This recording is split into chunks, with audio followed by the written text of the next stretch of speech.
Good. So yes, I believe we are live. Good evening, everyone. Well, yeah. Oh, yes. There is a little lag on your end, or probably it's my internet.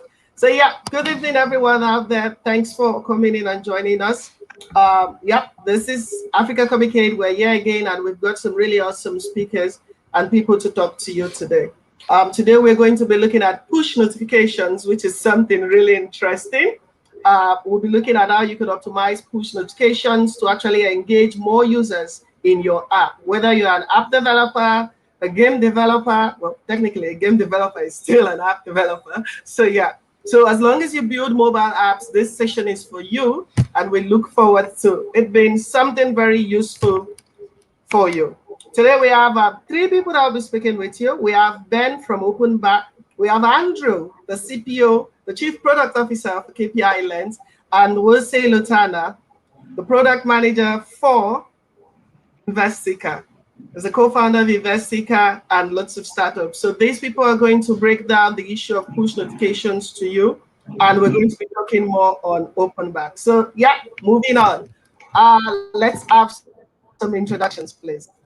Yeah, and do you mind going first?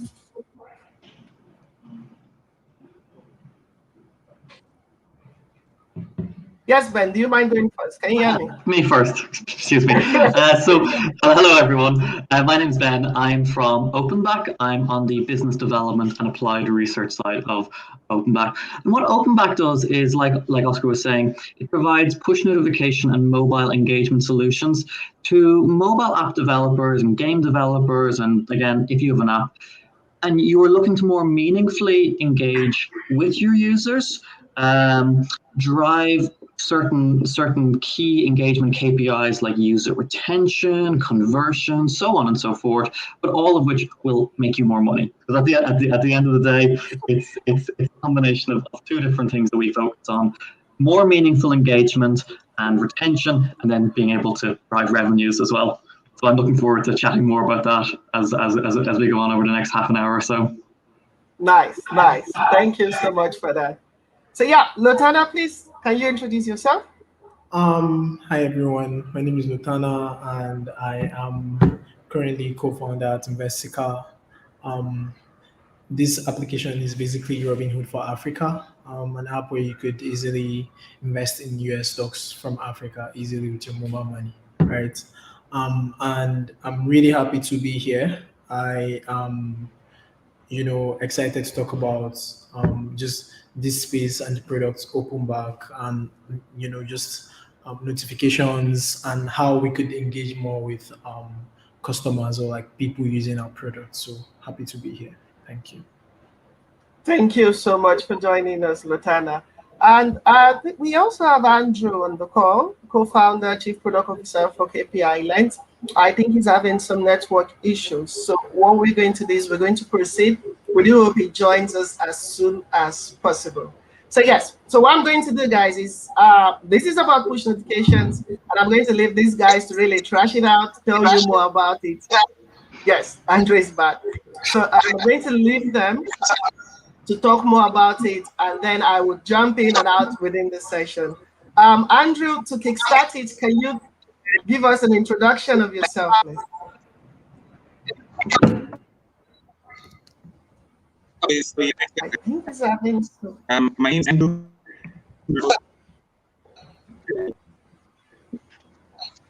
Yeah? Can you hear me? Yeah, there's a lot of lag in terms of video and audio.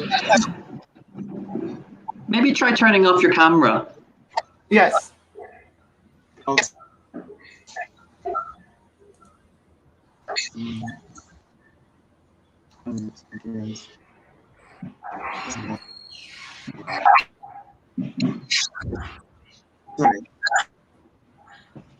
Okay.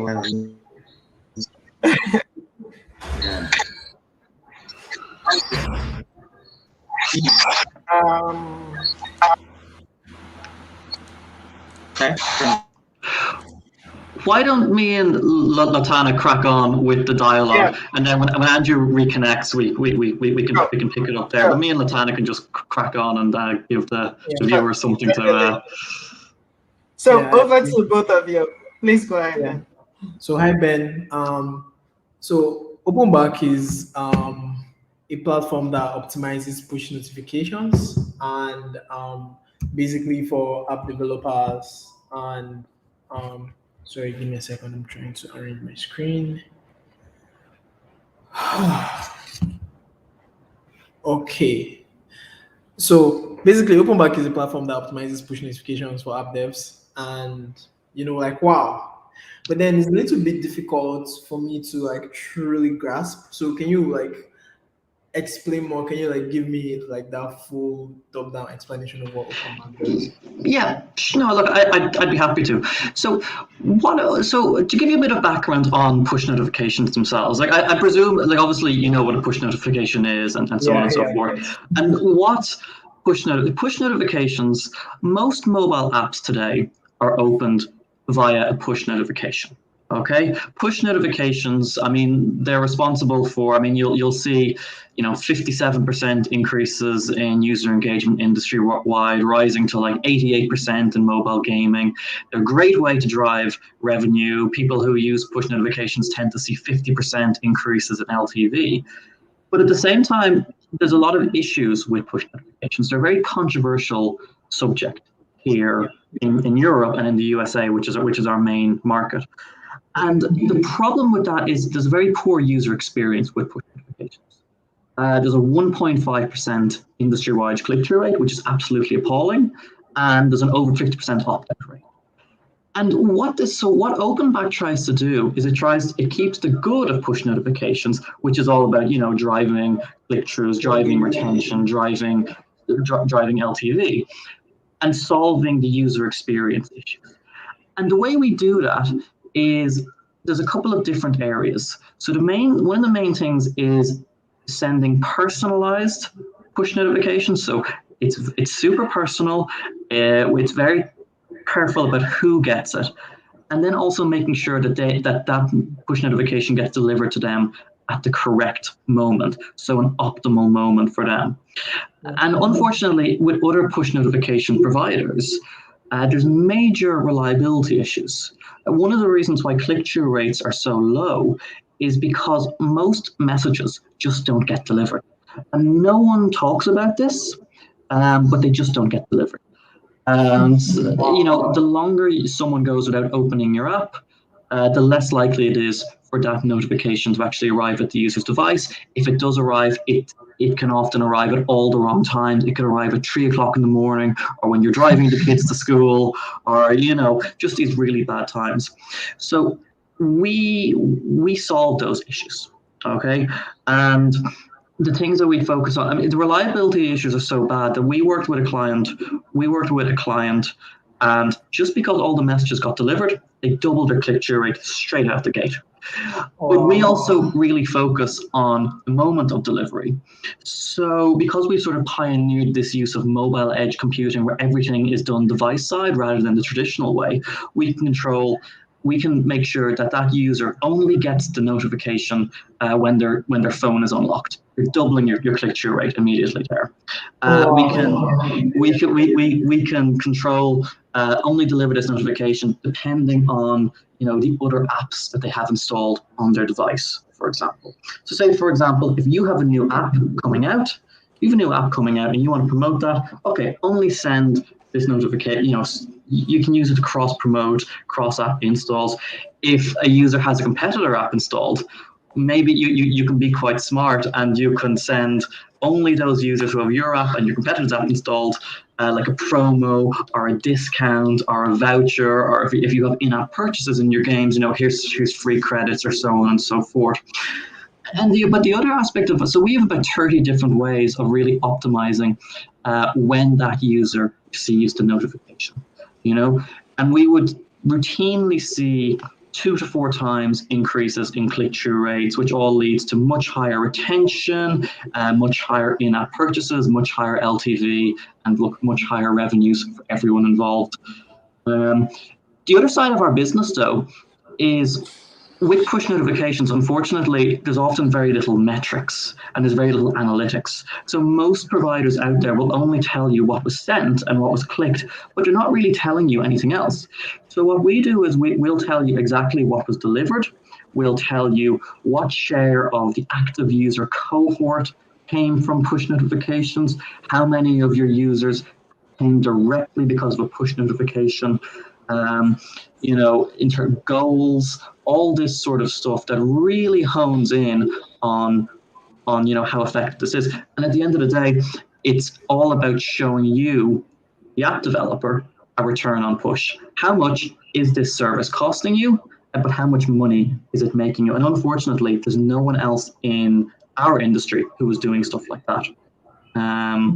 So I guess to sum up, our main things is optimizing the moment of delivery, being able to feed you back super accurate metrics that allow you to show you what is and isn't working, and all of which will lead to 2 to 4 times increases in click-through rates, retention, driving revenue, and so on and so forth. Does that answer your question in some way? Yes, those actually perfectly answers my question. Thank you. So I guess the next question would be, what's the mystery or secret behind push notifications, right? What makes them so special that one has to invest? Like, it's something on the surface, a developer like myself, building a mobile app. I think the very first thing I would think about is, I think push notifications would be one of the last things that I would think about. So what makes push notifications really, really special? What's the secret? What's the catch, right? Where I should now prioritize, user engagement, user behavior to, attach it to like push notifications. What's the catch? I think it all depends on what you as a developer want to do. If you're looking to keep people coming back and you opening your app, and so, if they're come back and opening your app, and you're looking to meaningfully engage with them, and you're looking to make more money, then I think push notifications are a great way to do that. Short term, I think long term, it's interesting because we at Openback, a lot of people in our space, they do email as well as push notifications. We only do push notifications. And the reason for that is we believe, and a lot of this is based on data and what major players in the industry have told us as well. Over the coming decade, push notifications are going to be the primary form of customer engagement and long-term brand building. And they're a much more personalized and intimate way of engaging with users in a way that email 5-10 years time just won't be. Or maybe it won't be, but I think push will be more so. We were speaking to Farfetch, who are the huge US retailer, and they told us that they already sell more through push notifications than they do through email. And we work with one of the largest social media companies in the world. Can't say their name, but a hint would be if you send out your messages in 250 characters or less. So that's a bit of a hint. And they also agree with us, and they also believe in us in that when it comes to push notifications. So, and I suppose as well, one of the things that would separate us a little bit from other people in the push notification space is, as I mentioned to you, Latana, what industry, what's your app? So you were saying it's one of the last things that you would think to integrate. What industry would your app be in? In the fintech space. In the fintech space, perfect example. So in the fintech space, push notifications are generally very unreliable, and this really feeds into one of our USPs. Simply because if you're in mobile gaming, or you're in social media, probably the users are going to open your app multiple times a day. If you're in the fintech space, people are probably only opening your app, what, once a week? Maybe, whatever. I don't know, maybe once a week, maybe a couple of times a week, but it's not going to be that frequent because in the fintech space, it's much more about information and stuff like that rather than engaging users. So push notifications, for a lot of them, there's major issues. Whereas for us, because we solve a lot of the reliability issues, if you have a super, super important thing that you need to get sent out to all of your users and all the people who use your app, say for example, it's fintech, so it could be something to do with their account, but they need to see it. It's only a solution like ours that can actually guarantee that all your users will get that super important message. Unfortunately, with other push notification providers, there's a very good chance if your users haven't opened your app in a while, they just won't get the message. So, when I would say what's the secret behind push notifications, it really does depend. Depending on who the provider is, whether it's us or whether it's someone who's doing push notifications in the more traditional way, and then of course what industry you're in as well. I'm not sure. Does that answer your question somewhat? Yeah. That answers my question.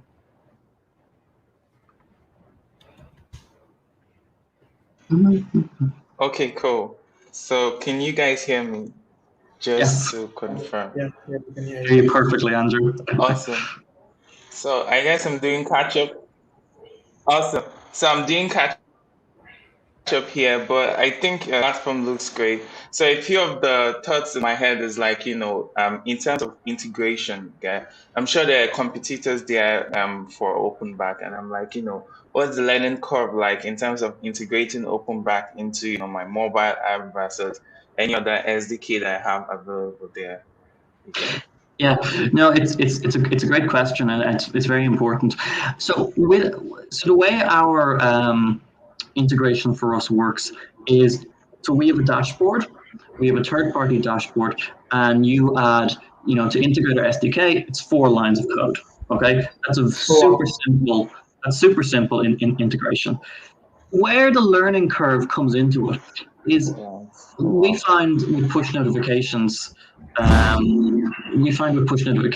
it can often fall under a couple of different departments, let's just say. Now, if you're an independent developer, and it's a couple of people in your team, there's very little learning curve.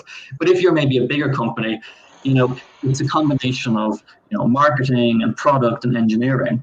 So when people are when they're integrating Openback and they're setting up what messages that they want to send out, what KPIs they want to focus on, it's really important for the different teams to communicate properly. Sometimes what might happen is, someone, the marketing people who know absolutely nothing about the engineering side of things will say, okay, we want this done, we want that done, or whatever. The engineers will go off and do that. And then the marketing people will come back and say, well, actually, we wanted it done like this. And then the engineering people have to go back and make changes. But that's why it's so important, to combat that by just communicating effectively. We really take quite a hands-on role when it comes to this stuff. Some people who are very tech savvy, they just go away and they just do it all themselves, and there's no problems. But we like to really offer as much assistance as possible, and in terms of an account management and integration standpoint, and whatever it is, if someone wants to have just one call a week, that's fine. If someone wants to have multiple calls a week as well to set up, that's fine. But usually the learning curve is pretty easy once they've played around with our dashboard. So I hope that answers your question. I think your feed dropped, but I hope that answers your question about the learning curve. Yeah. Yeah. I think particularly having a third party makes it easier. If I understand correctly, with the third party dashboard, I can see how my push notifications are going. I can see the success, delivery rate, etc., engagement as well with the pushes. So it's always better. In fact, I find myself in a situation where I'm at a benefit if I have something to look at. while I'm developing or Yep. engineering the solution, and it's creating the solution, I can see something that tells me this is how it's going. Yeah, it makes it easier to use. It makes it feel, much more interactive. And I think, yeah, that's a great value add as well.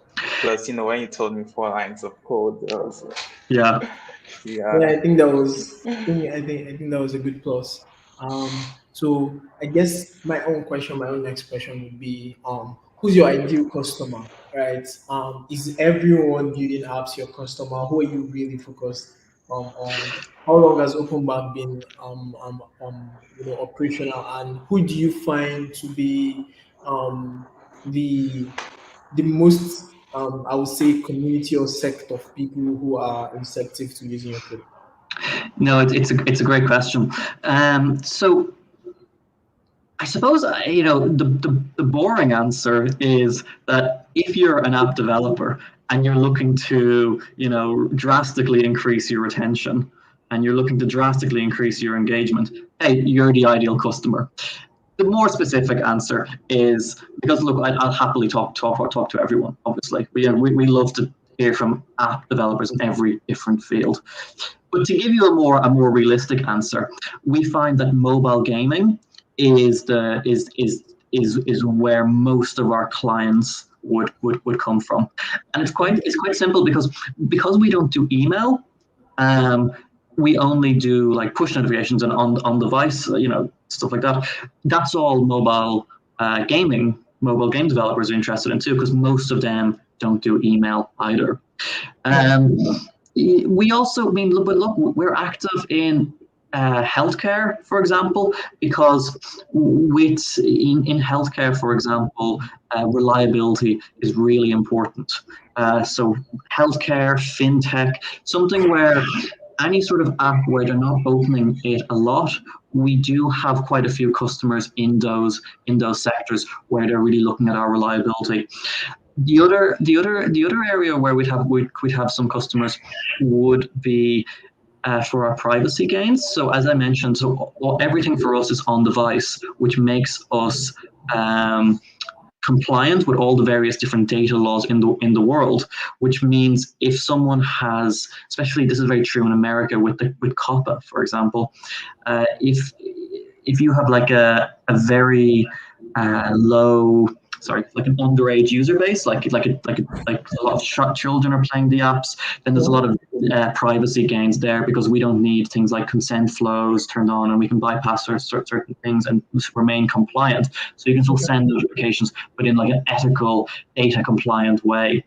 Those would be the three different sectors or verticals that we would find the most gains in. Mobile gaming would be the big one, and then in something like healthcare, a few customers, and then also in sort of like kids apps, stuff like that. Those would be the three main verticals that we would have most of our wins, and we would help solve the most problems in those sectors.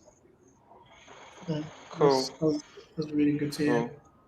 Great to hear. You did mention something about data privacy. Maybe you could speak more about how you guys go about being data compliant, yeah? Yeah, I'd be happy to. So again, because every other push notification provider out pretty much, they're doing things what's called server side, and the way we do things is device side, using mobile edge computing.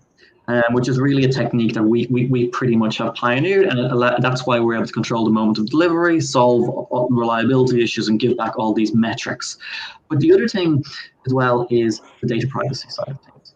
So with traditional server-side approaches, what's happening is the push token is being transferred, and the content of the notification is being transferred to APNS or FCM, or these massive third-party centralized cloud servers. For us, it's all happening on device. So there's no user data actually leaving. No personal data is actually leaving the user's device. But because our SDK, it's not passing back any data to the dashboard, but it does allow us to personalize things in real time. So even though we're still saying we're data law compliant, we're still able to segment users, personalize notifications in real time, take what notifications away again. So even after a notification has been delivered, we can still personalize that notification. We can take it away again. All these different things, which means people aren't going to get annoyed by our push notifications or opt out of them, and which means we actually do end up having, a 30% higher opt-in rate compared to pretty much everyone else out there.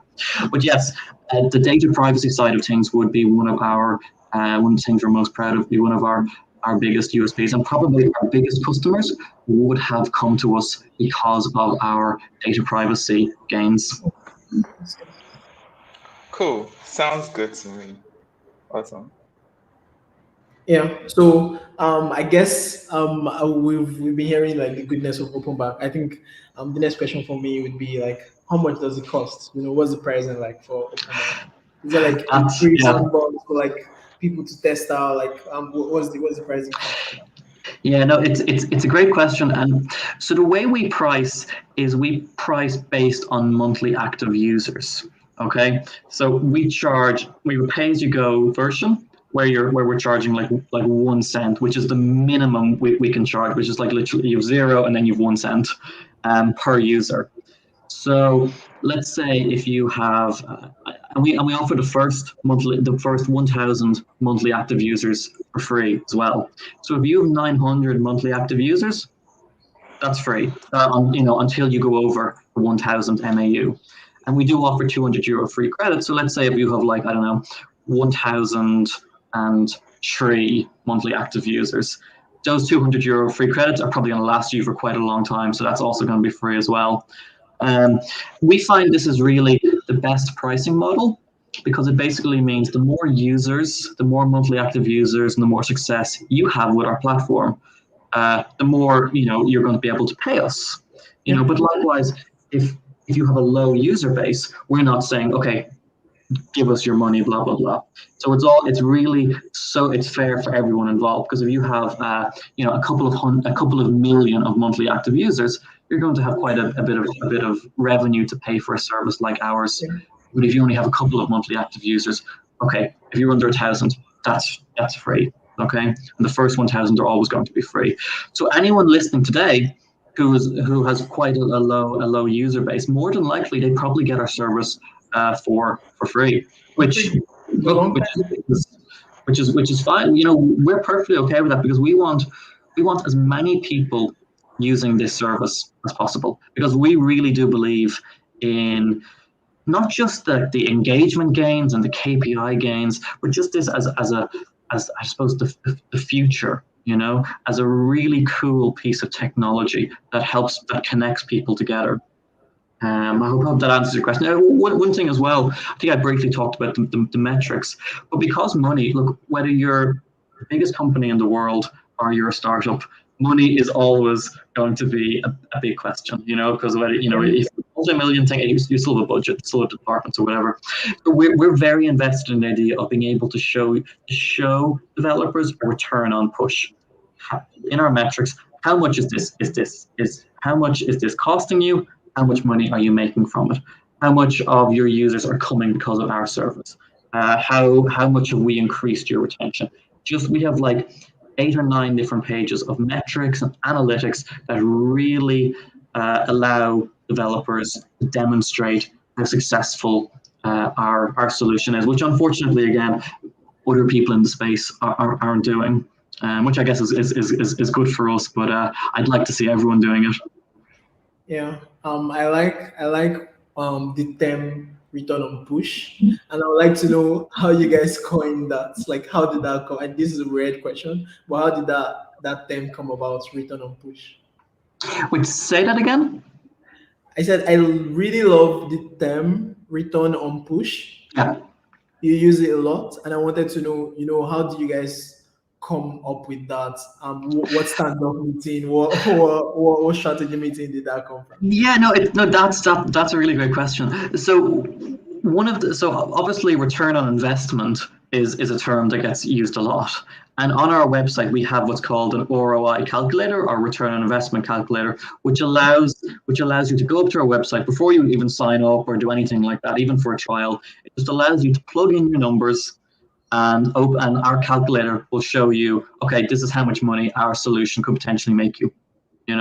So but what that really is, it's return on push. It's return on push notifications. How much return are you getting out of it? I don't know. Like, I guess the term just came from return on investment, return on push. To be the most logical step. That makes logical sense. Yeah. Yeah, I think that's really cool, actually, especially from a marketing and communication perspective. It makes a lot of sense, yeah. And when you said something like, we can just start out building and then you can see the return on push, meaning, if I'm building an MVP, like my minimum viable product, I don't have to worry about the cost immediately. I can just get on and start adding values to my users and customers from the get-go. And I can see in those reports, like, this is the return on push, this is how much, the potential engagement could show me. I think that metric is,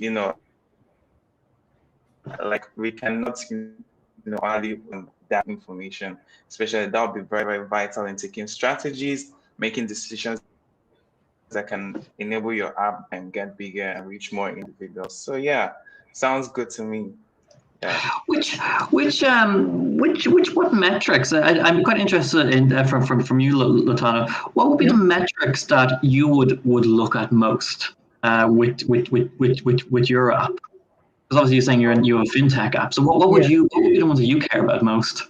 Yeah. So what we care about the most is monthly active users, right? Yeah. And that like MAUs, but MAUs mean different things for different fintech products. Yeah. So for us, MAUs are people that make at least 2 transactions per month using the platform. So that's how we define MAUs for us. So like those people are who we look at as monthly active users. So that's actually the most important metric for us at Investica.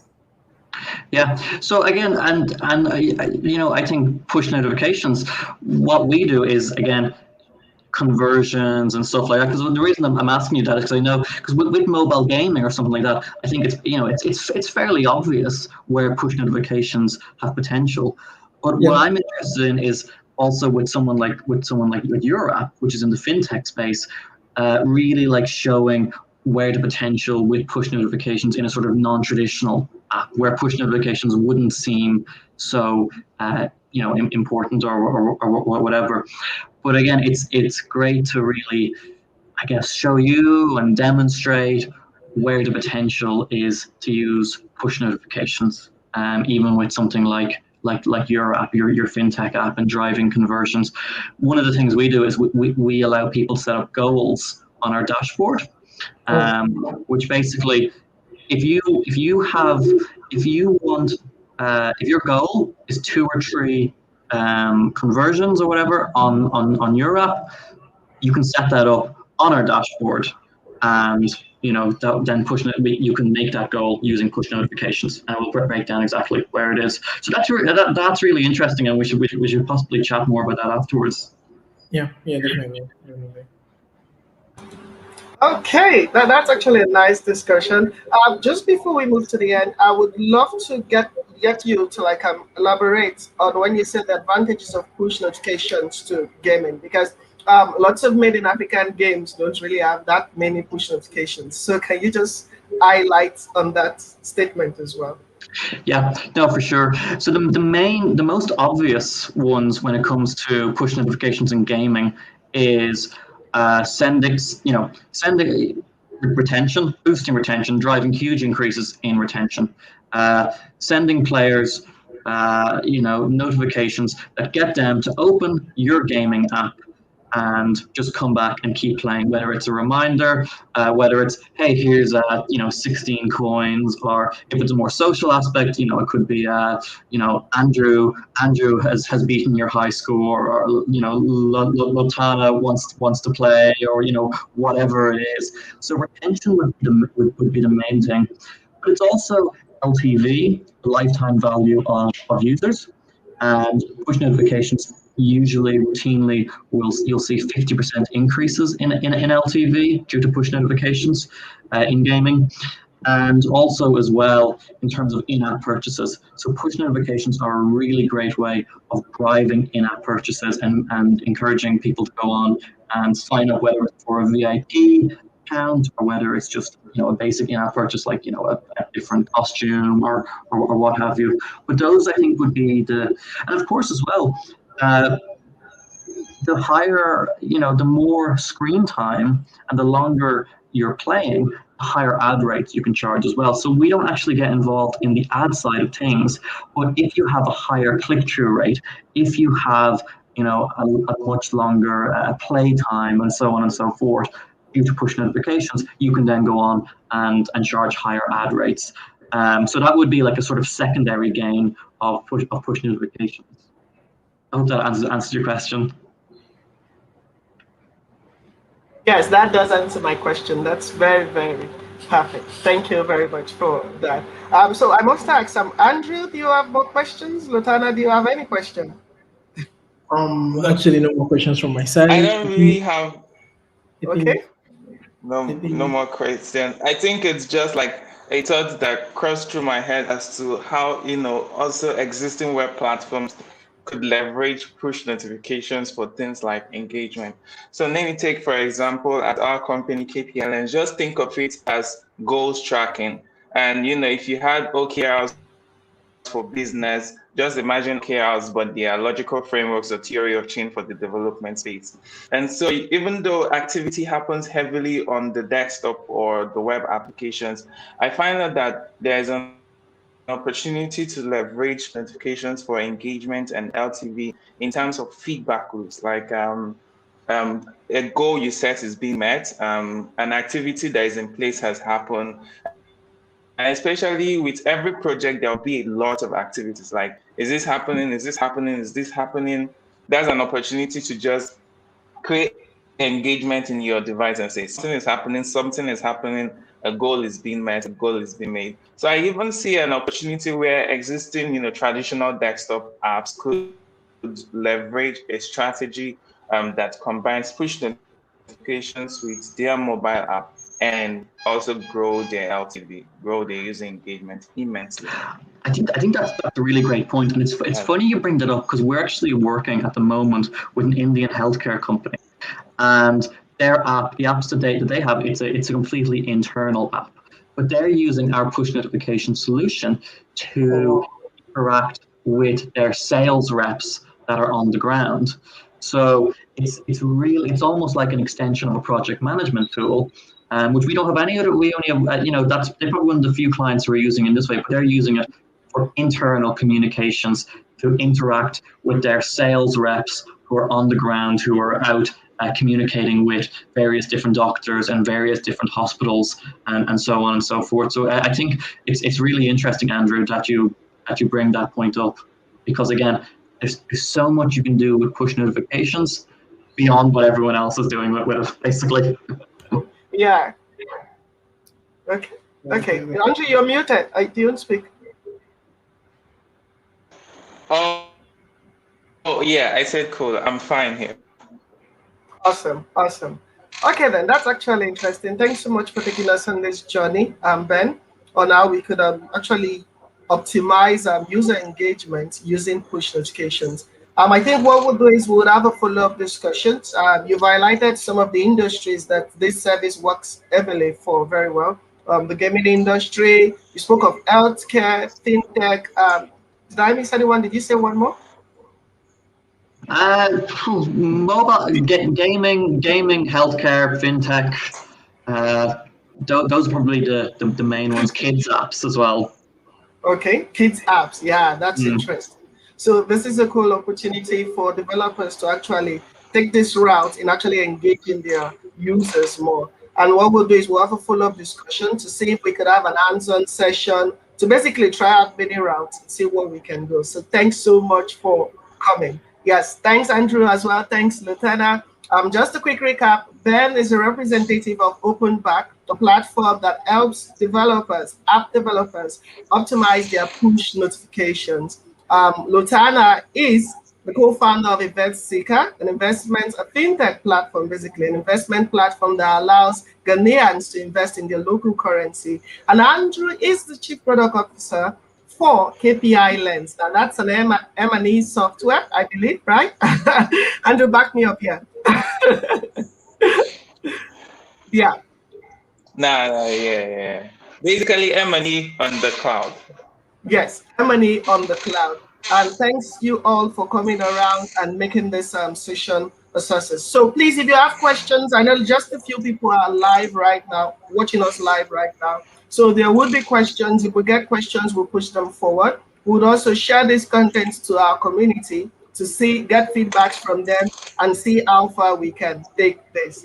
And with that, it's a wrap. Any final words for developers out there then? Thank you so much for taking time to watch me chat about push notifications today, and I look forward to having a chat with some of you in the weeks to come. But thank you so much, and thank you, Oscar and Andrew and Latana, for inviting me to this today. Thank you for coming as well, Andrew. Any words? Yeah, cool. Nah, thank you guys. This was fun. I'm looking forward to the next session as well. Yeah. A bit more hands-on as well. Yeah. Okay, that's highly noted. Lotana? I think for me, any last words for developers or builders, I would just say keep building, basically, just keep building. And thanks for having me. Looking forward to the next. Okay then, guys, you better. You know what? Actually, any developers out there, even if you've no interest in push notifications, I'd love to learn more about the games or the apps that you guys are making. So do reach out to me and send me them, because I'd love to actually just play the games and play them amongst our team and stuff as well. So I'd love to learn actually more about the games and the apps all the various different African creatives are making. Yeah, definitely. That's awesome. So guys, you've heard it. The future of Africa is basically in the hands of the creatives today. Those building, those creating job opportunities. Let's keep building. Let's keep pushing, because tomorrow is actually bright, and we never can know which of us will become a unicorn tomorrow. So let's keep pushing Africa forward. Thank you, guys. Thank you so much for coming. Bye. Thanks so much. Okay, bye. Bye.